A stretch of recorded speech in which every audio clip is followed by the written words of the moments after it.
Next Chapter Podcasts.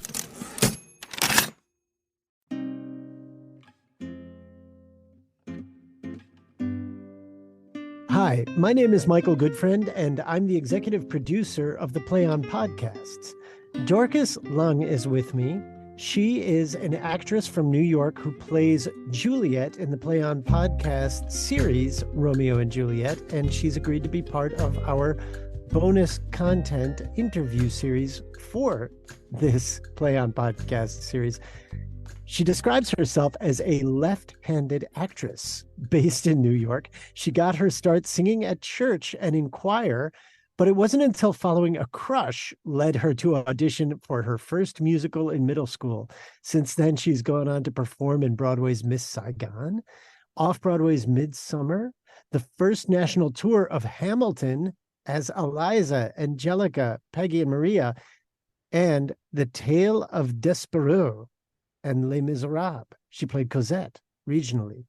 Her television credits include CBS's Bull and Madam Secretary, and she appeared in the 2012 film Bindle Stiffs. It is my pleasure to welcome Dorcas Leung to this interview. Dorcas, hello. Hi. How did you know all that? Well, I will say that our intrepid producer, Pete Musto, does our guest research, and he puts together these little biographies. So somehow he got that from whatever was online. Isn't that interesting? Wow, the internet. Yes, the internet reports everything, even things we don't know about ourselves. Okay, Dorcas, so you are left-handed. Let's get the facts straight. Yeah. Yes, right. That is true. That is true. How has that helped you in your career? Being left-handed is definitely something I think that other left-handers point out to you all the time. If you see somebody in rehearsal that's also left-handed, everyone's so quick to be like, me too. So I think it's a very nice biological bonding moment for people. And then, the rumors are true. I think a lot of left-handers are very creative, have lots of interest in probably the arts and performance. So yeah, lots of us here. Well, we have that in common. I am also left-handed. Awesome. Yes, and I agree. It's a great conversation starter. And, we do see the world a little bit differently because so many people are right-handed. It's true. But I think that the left versus right is kind of getting more and more dissipated as technology keeps taking leaps beyond our collective abilities. It's true. Yeah. I remember, growing up, people being like, do you need left-handed scissors? And right. I think I've always grown up using right-handed scissors just because I was like, oh, this is what's available to me at the moment. But everyone kind of technology in general has elevated so that everything feels like more equal footing. So yeah, I don't feel like it's ever really hindered me. And was it a crush that really did lead you to become an actor? It was a crush. He is my best friend still. And he wanted to do Music Man in middle school. So I was like, well, if Patrick's going to do it, I definitely want to spend more time with him.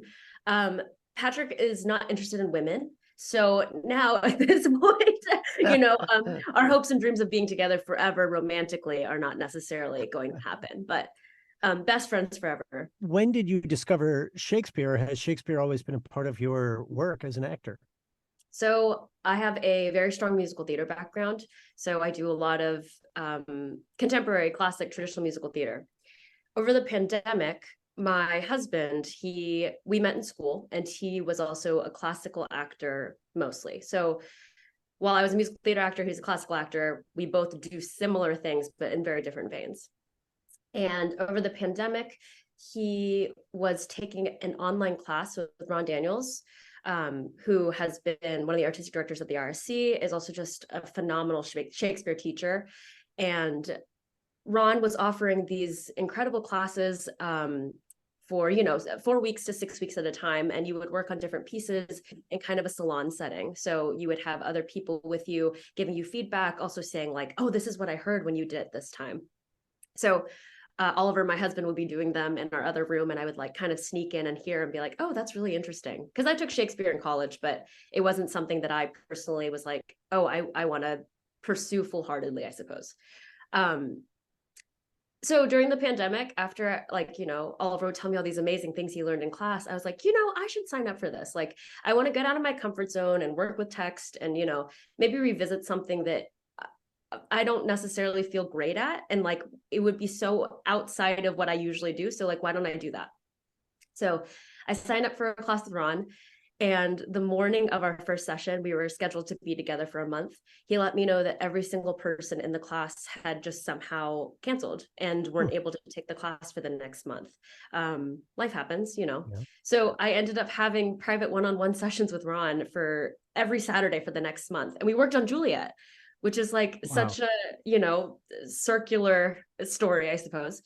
And yeah, it was so fun and so like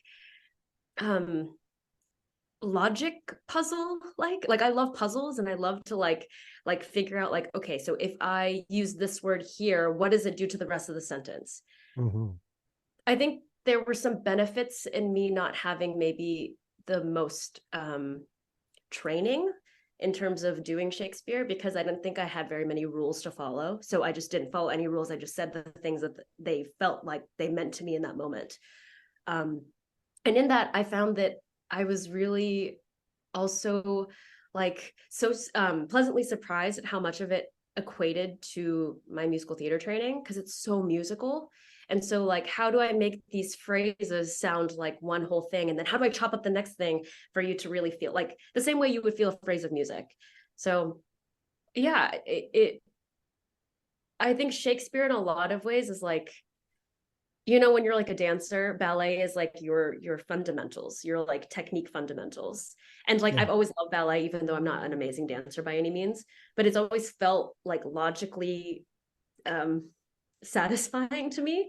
And I think Shakespeare in the same way feels that way. It's like, these are the fundamentals, these are the techniques you can use to also like do so many other things in your career.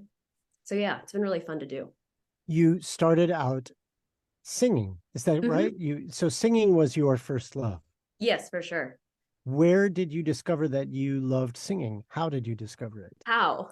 Like these memories. I was talking to my friends about this last week, of having like sing-offs on the playground, and like, you know, having another kid with me on the playground and being like, okay, let's choose this song. It's gonna be the 18s were super popular when I was growing up. Like, we'll sing this and then we'll have everyone around us vote. So it's like playground idol, basically. Yeah. And so I loved doing that, and I loved to sing, and I still love to sing.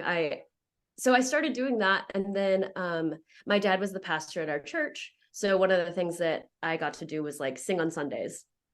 They'd be like, Dorcas is the soloist this week. And then, you know, up until middle school, like I said, I did choir, and then middle school was the first time I was able to do a musical because they offered it. And so 7th grade was my first musical, and it was The Music Man. And then did you do musicals only in school, in middle school and high school, or did you start doing community theater? Did you start doing any professional theater as a kid? Yeah, so I was really lucky in that my public school was very serious about musical theater. I don't know how that happened. I mean, I grew up in Texas, so football is a big thing, and they got plenty of support too.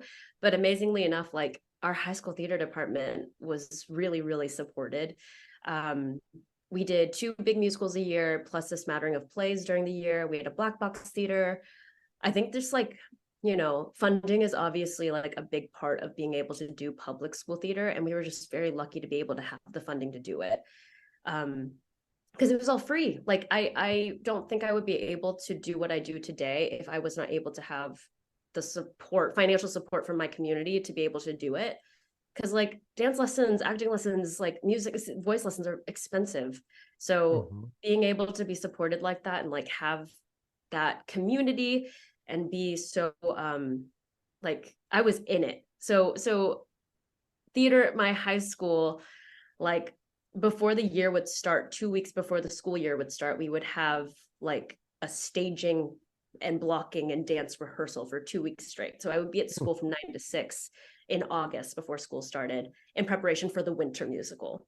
But like, you know, that was theater boot camp for me, and I loved it. I made so many memories, and I also learned like discipline. I learned how to treat others, whatever role you're playing, how you're involved with the production. I learned how to sign in. Like, you know, there are these like little things that you kind of don't think about that also go with the art itself. And I was able to like have a safe space to learn how to do it before I went into the real world. Signing in, meaning like literally initialing the sheet when you go into rehearsal? Exactly. Yeah. Like being able to go to a call board where like, you know, Right. all the information of the day is held, letting you know this is like what we're running today. Right. This is who's needed today. And then like doing the responsibility of signing myself in to say like, hey, I'm here. Right. You know, Which is things important. Otherwise, the casting, I'm sorry, not the casting director, but the stage manager needs to know that you're there somewhere in the building, because if like you're right. not, they need to find you or they need to plan around you. Yeah, Right. it's true. It's true. Yeah. Yeah. It's actually pretty essential. And you find out really quickly in professional theater what happens if you don't sign Yes, you do. in. There's hazing, and then there are literal fines that start getting levied by the union. Yeah, it's true. So, okay. Did you do formal training after you graduated from high school? When you went into college, did you major Yeah. in theater? So I went to the University of Oklahoma. I grew up in Houston, so Oklahoma's a quick 8-hour drive away. Mm-hmm. And Quick for Texas. exactly. Yeah, I majored in musical theater. I got my BFA there. And Oklahoma was great. I think that I wanted a school, you know, I'm not necessarily like a huge sports fan, but I wanted like the collegiate experience. Mm-hmm. And so I wanted to go somewhere where I would meet people that weren't theater majors. I wanted to take classes that weren't necessarily necessary for my major. And I wanted Right. like a quad. I wanted to be able to ride my bike up and down South Oval, things like that. So yeah. So you went to University of Oklahoma, you got your BFA, and then you were like, that's it, I'm ready, I'm going to go to New York. Yeah, so my Wow. program, luckily enough, does a showcase. We showcased in New York my senior year of college, and then right after that, I was like, I think I'm ready to move. I'm gonna take the next step and move. Packed my bags, 2 suitcases that equaled exactly 50 pounds, and then got to New York. Yeah, And did you have an agent at that point because of the showcase? I did. I was fortunate that my agents had signed me through like word of mouth. I had lots of friends that had recommended me, so it was nice. And when we met, it was it was a great match at that time. So it was, yeah, I feel fortunate in that way that I was able to like move here and be able to start working almost immediately. And now you are on Broadway. Yeah, I'm about to be again. Yeah. What number of shows will this be for Broadway for you? This will be my second, but I will Okay. be accomplishing a goal of mine, which I'm really excited, which is to originate on Broadway. This has been like one of my like, yeah, 5 to 10 year goals. So that's exciting. And what are you originating as in? Oh yeah, so I'm coming back to Broadway in The Notebook, the musical, which is written by Becca Brunstetter and Ingrid Michaelson. And I will be originating a role that they wrote for the show. Her name's Georgie. If you know, listeners, The Notebook is this famous love story between Noah and Allie, if you've seen the movie, and the character is written as be one of Noah's best friends. And this character was not in the movie. Nope. They wrote it specifically for you to play. I don't know about specifically for me, but They're like, specifically for how the can we get Dorcas Leung into this? show. If only everyone thought that way. Well, that's just wonderful. Congratulations. When do you open? Thanks. Yeah, we open next year, February. We start previews, and then official opening is in March 2024. So, how did you meet or get to know Dustin Wills, the director of the Play On podcast series of Romeo and Juliet, and Hansel Young, who did the translation? Yeah, so I auditioned. I met Hansel at closing night of K-pop the musical, which closed last year. And I had heard she was doing this translation of the play, and bravery struck me. And I said, hey, I'd really like to be in this play. And so she said, you need to audition. Great. So I sent in a tape near last year. And this was for the production that was a co-pro between Two River Theater in Red Bank, New Jersey, and NATCO, which is helmed by Mia, who is the nurse in our production. But yeah, I sent in a video last winter, and they needed more information after that. And when they asked me, my agents called me and said, hey, they want you to do another take of this. I was like, that's great. I'm in Hong Kong right now seeing family. So how do you want this to happen? They were like, well, just do it as soon as possible. So I was like, all right. So I'm with family being like, where can I find a quiet place to tape this? I rented a room in a family friend's like apartment building. They had like amenity section and they were like, you can rent this room. I was like, okay, great. So I went in there. There's some pretty crazy wallpaper in my video too, but did the video and then left for dim sum right after. Yeah. Wow. Our interconnected world really makes incredible things possible. Yeah, it's true. It's true. The Play On podcasts originated during the pandemic, and nobody could be in a studio together because we couldn't breathe the same air without risking our lives.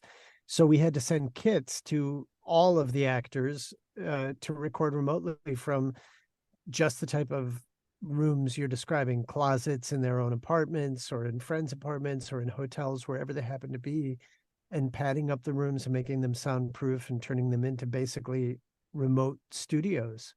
Right. And all of this was made possible because of the internet and some of the technology that's available today, which is pretty extraordinary. Like when we were doing pickups 2 weeks ago, Sada just kind of like, who was one of our audio engineers, like kind of slipped in. He was like, oh, Yagi. Yeah, he was like, I'm in Tokyo. And like, I didn't really like process that until the end of the session. I was like, Sada, you're in Tokyo. And he was like, yeah, it's 4 a.m. here. And I was like, oh no. And you're listening to us make bird sounds, Yeah. Very surreal experiences. So you got the part and you did the production first in New Jersey, or so NATCO, which is an acronym, NAATCO, for National Asian American Theater Company. Is that correct? That's correct. Did the original staging happen at Two River Theater in New Jersey, or was it at a different theater? It was at Two River first.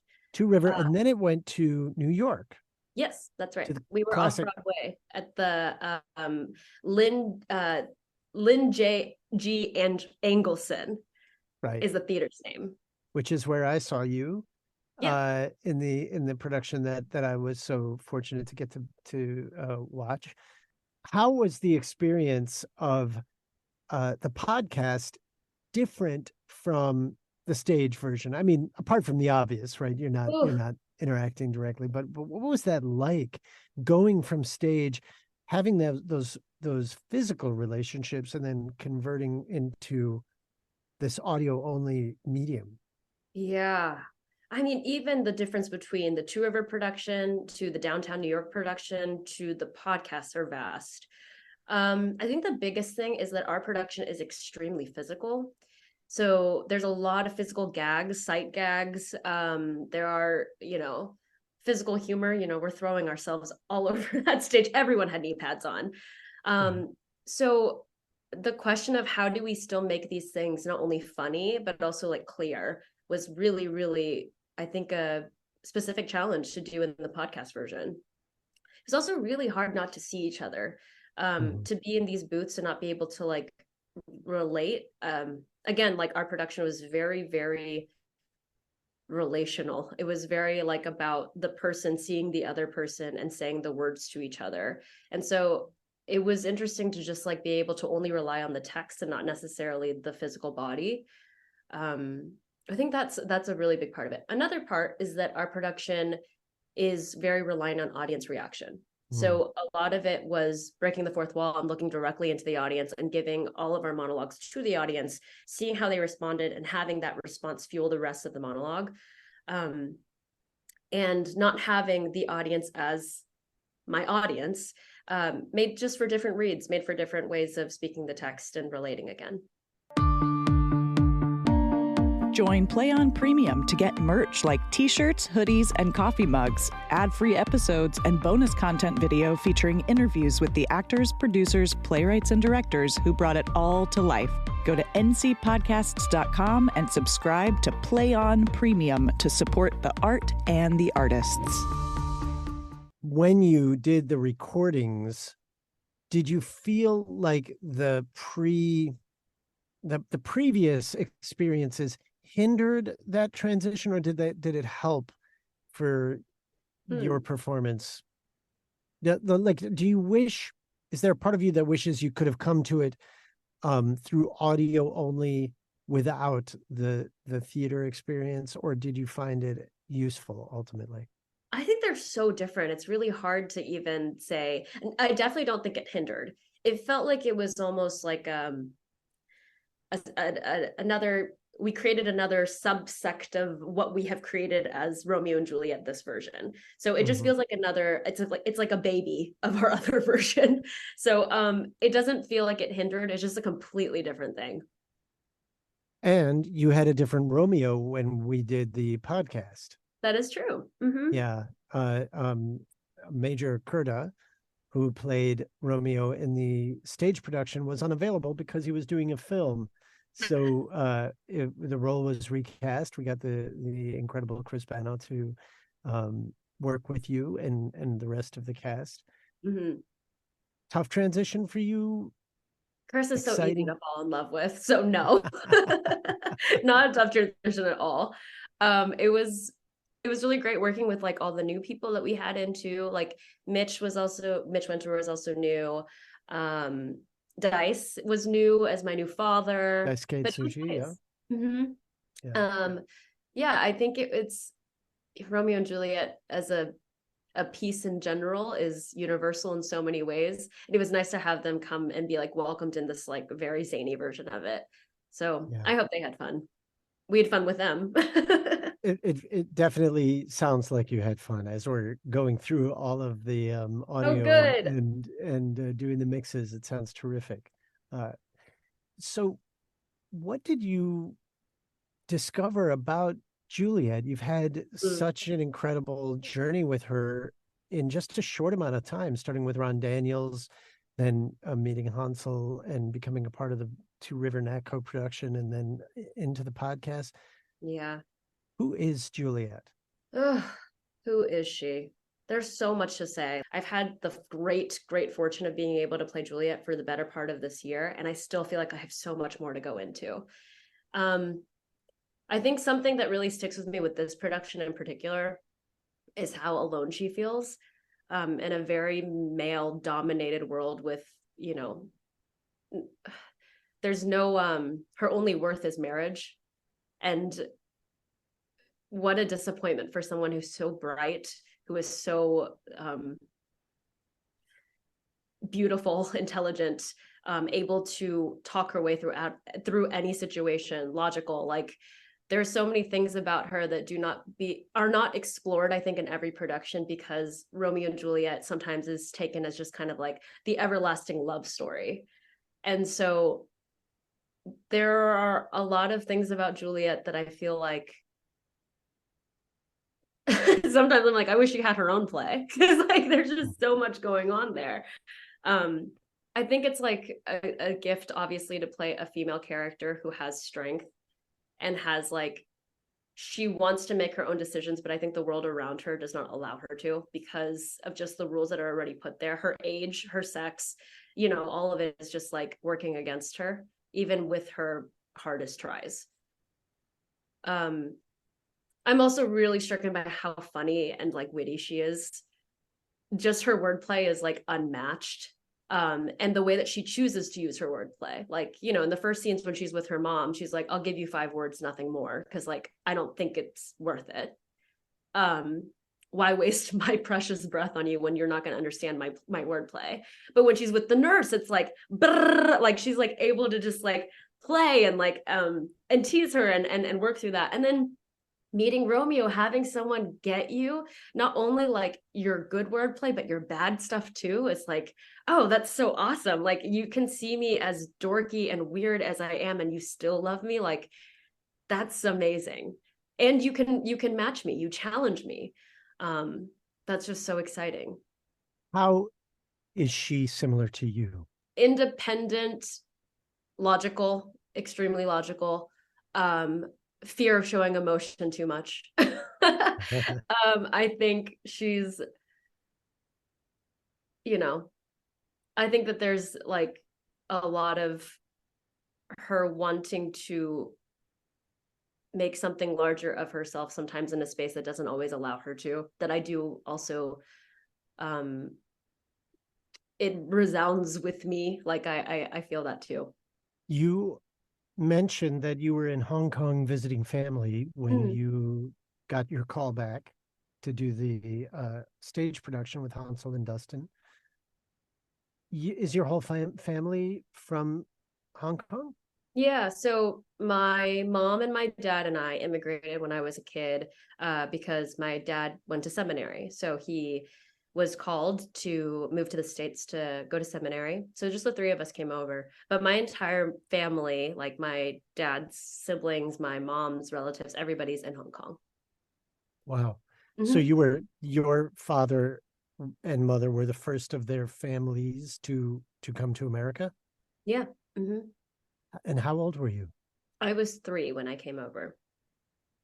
Do you have any memory at all, any deep-seated memory of being in Hong Kong as a Yeah, yeah. three-year-old? As a child, like I remember some, playing at our old townhouse and stuff.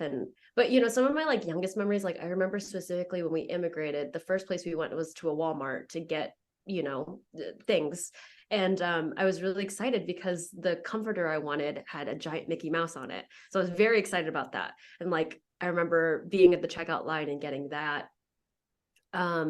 I think I'm lucky enough too that we've been able to go back uh, with some frequency, not as much as like I would love to, but I've been able to go back in kind of like my formative years, like in elementary school, and then back again when I was like hitting puberty in middle school. So you got some really great pictures from that time. And then high school, college, and then like post marriage, I had like my second wedding celebration there too with our family, and that was really nice. Mm-hmm. Are you bilingual? I am. I speak Cantonese. Wow. And have you found a way to incorporate that into any of your work as an actor? Hmm. Um, the way that I look is always going to be being an Asian representation, even to have people come see me on stage is powerful enough, I think, in some ways. I have not been able to speak Chinese in any of the work I've done, though, which is interesting. I think Mandarin is more commonly spoken. So a lot more people do ask for Mandarin to be spoken in plays or TV film. But yeah, it was really, really fun to do. I like honestly, in the best way, forget that our production was all Asian people because it wasn't focused on like I talked to Mia about this too. Like, we weren't going to do Romeo and Juliet and everyone's wearing kimonos. Like, there was Right. no point in doing that. It's just a story. And like having these actors be able to tell them and also to see, like, oh, these are all Asian actors. I really do think, we hear it all the time, but representation does matter because you're able to see, an Asian woman play Juliet and you're able to see an Asian man play Paris Tybalt. Like, these are things that are so widely on the human spectrum in terms of thoughts and feelings and intentions. And like, yeah, Asian people obviously have all of those thoughts and feelings and intentions as well. So yeah, being part of an all Asian cast of this, kind of take it for granted sometimes because I'm kind of just like, yeah, it was an amazing production. And that's why it was amazing, not only because we were all Asian too. Did your parents get to New York or New Jersey to see you? My mom saw it in New York. Yeah, she loved it. Right. A lot of theater artists that I've spoken to and worked with over the years have come from some type of theological background, whether their family, I mean, there are many, many actors and writers, especially that I know who either majored in theology or came from families that were just steeped in religion. Marcus Yeah. Gardley comes to mind, who did our translation of King Lear. And I just find it so fascinating how many people seem to have this sort of background or basis in not just in a religious identity, but really being involved, in the choir of the church like you were, or having a parent who is part of the clergy. Yeah. Do you find that you draw on it as an artist in any way? Or that you react to it as an artist? I think I definitely react to it. I mean, it's like so ingrained in like a part of who I am. Even like not being a regular attendee of the church, like church is very theatrical. Mhm. Going to a service is very theatrical. There's an overture, there's an act one and an act two, and then we end with the benediction. There's a lot going on there that I think that feels comforting to me. I Mhm. just saw two different pieces come to mind when I think about religion and theater. The Christians at Playwrights Horizons, like I saw that a couple years ago, and just seeing the pulpit and seeing the choir, and like, there's a part of me that's like, oh, I recognize this like to my core. And then I just saw Pray. Ars Nova did this amazing piece that centers on femmes in the church, and Black femmes specifically, and how so much of the church has been so integral in giving Black femmes a voice, especially in times of like slavery. Like, the church lets women and femmes know, like, you do have a place because you mother, you also lead, you also are a part of the church in so many different ways. And I think that was just such a different way to look at religion and church in general, because you think of it being such a patriarchal led institution. But yeah, like, religion has always influenced me. Church influences me. I think it's very interesting. Belief sways so many things that happen in our world, obviously. So yeah, it does. And also historically, like, you can see how much, as the church changes, how does that change the history of how people react to certain things as well. So yeah, I do think it affects me as an artist. It's so interesting also with Shakespeare, because Shakespeare was, religion was a life or death For sure. identifier in his time, and how Shakespeare tries to thread the needle between Protestants, Catholics, and all of the iterations of of people's identity, Mm-hmm.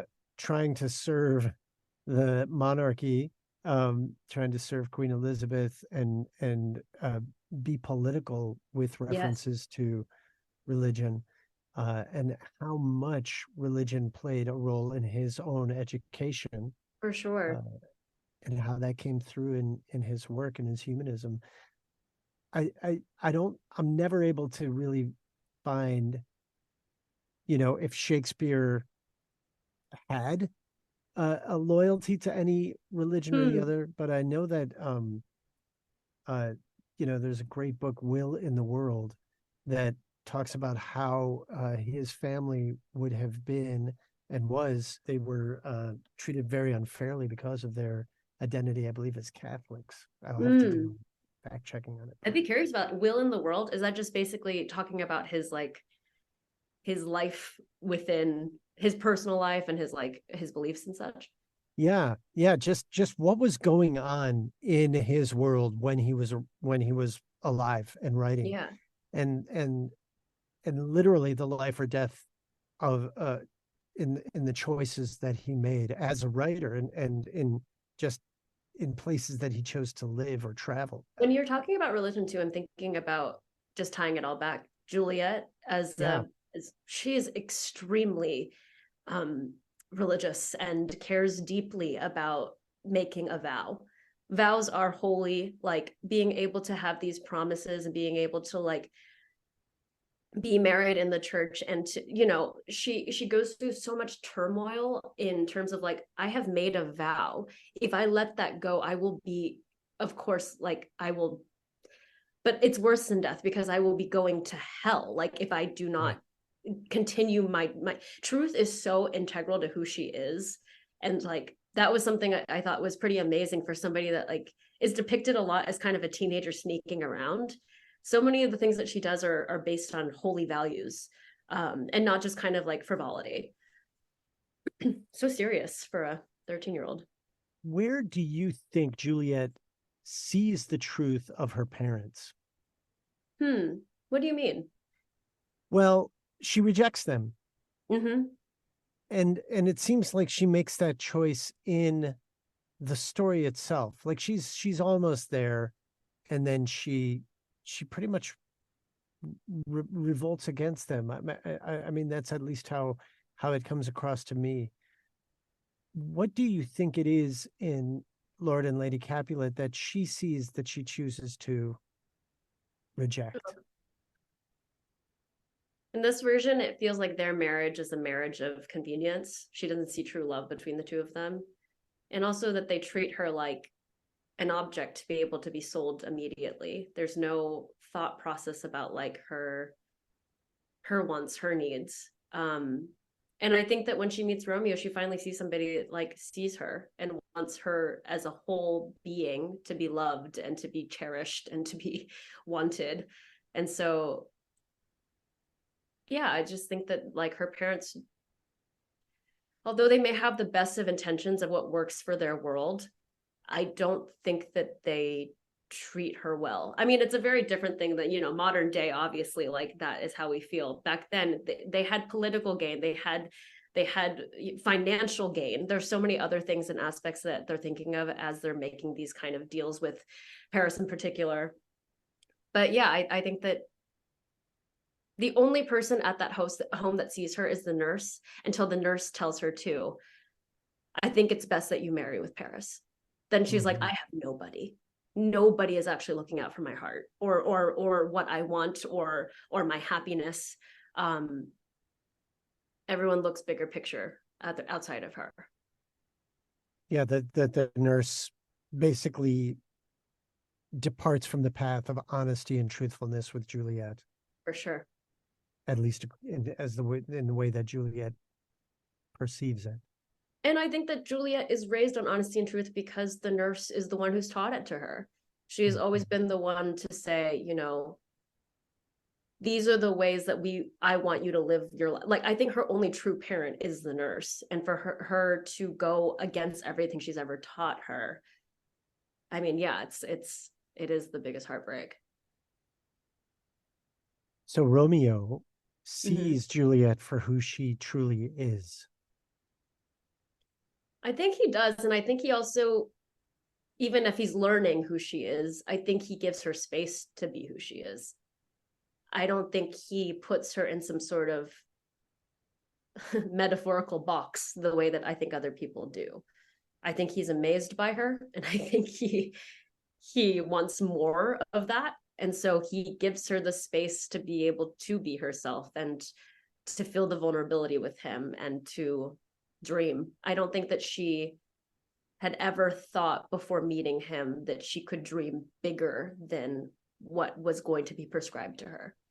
And what is it about Romeo himself that she loves besides how he sees her?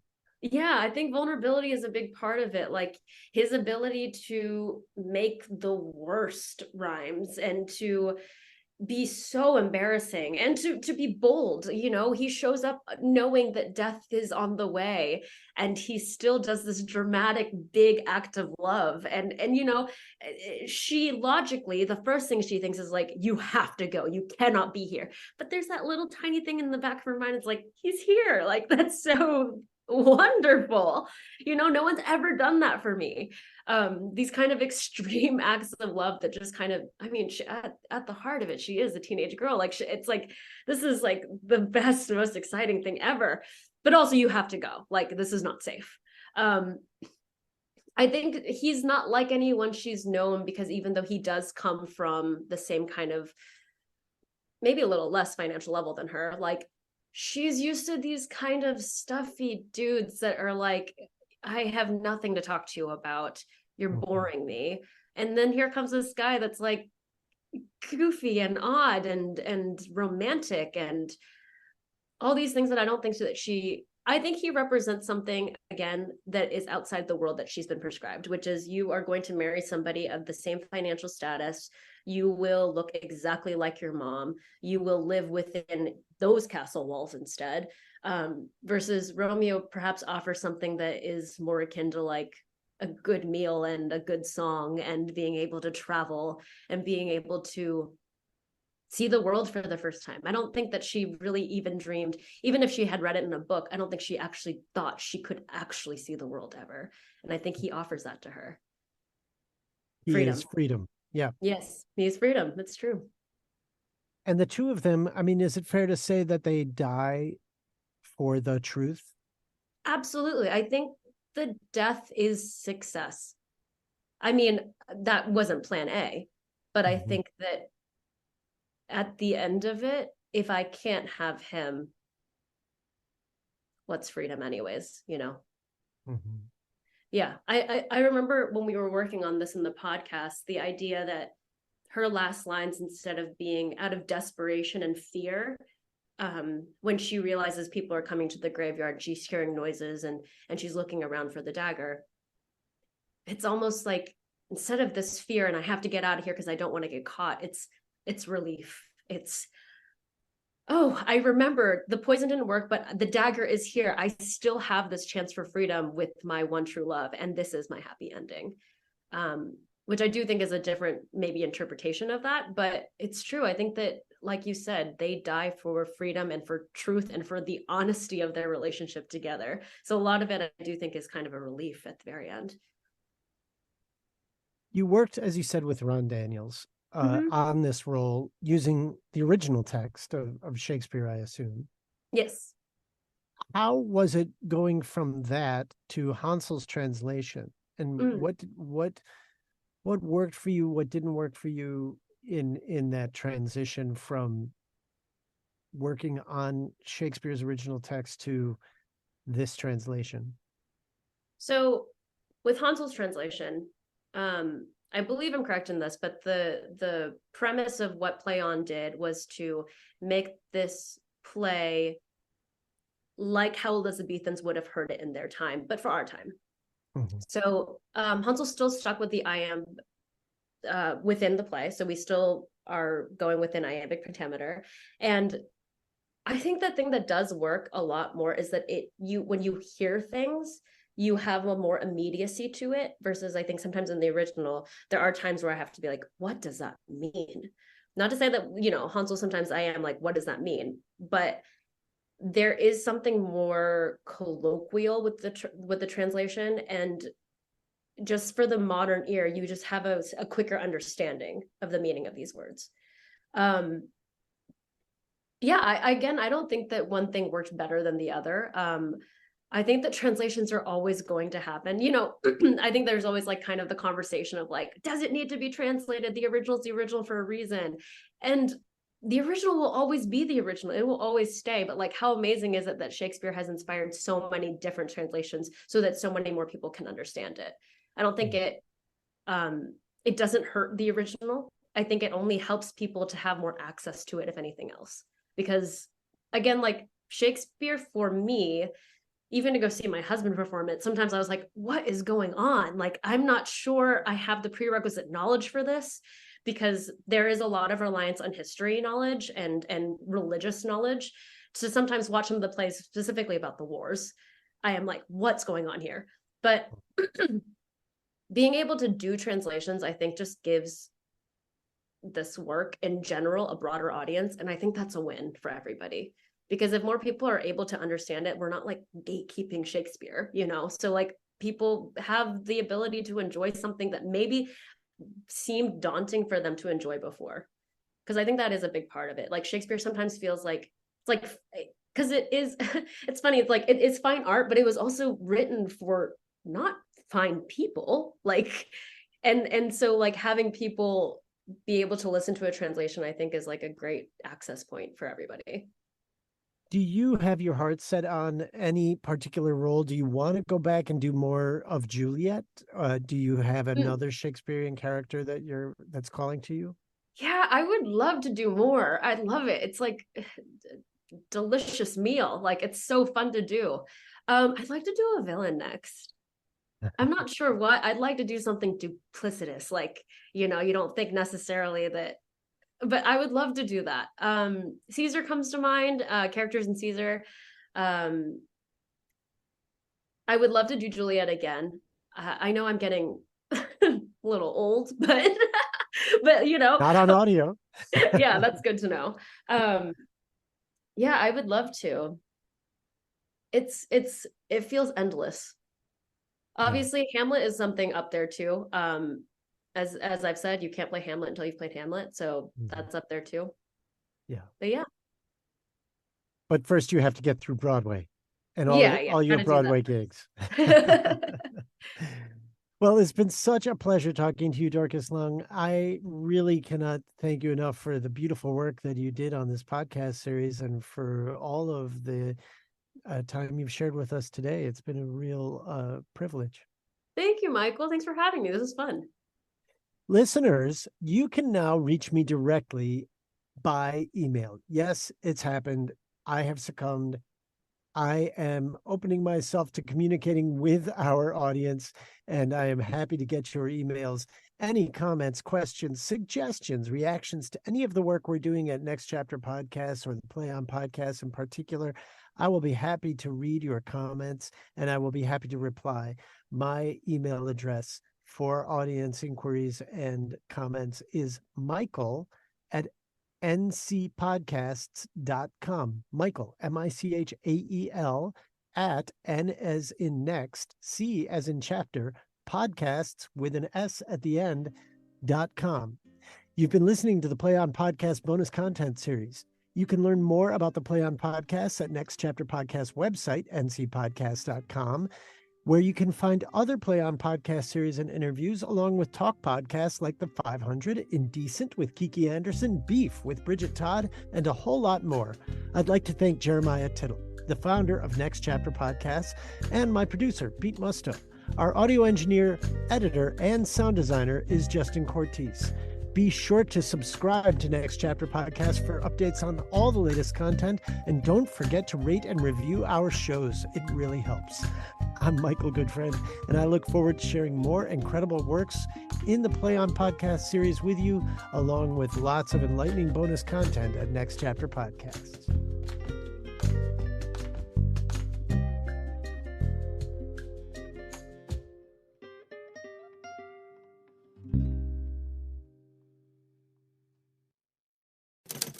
Next Chapter Podcasts.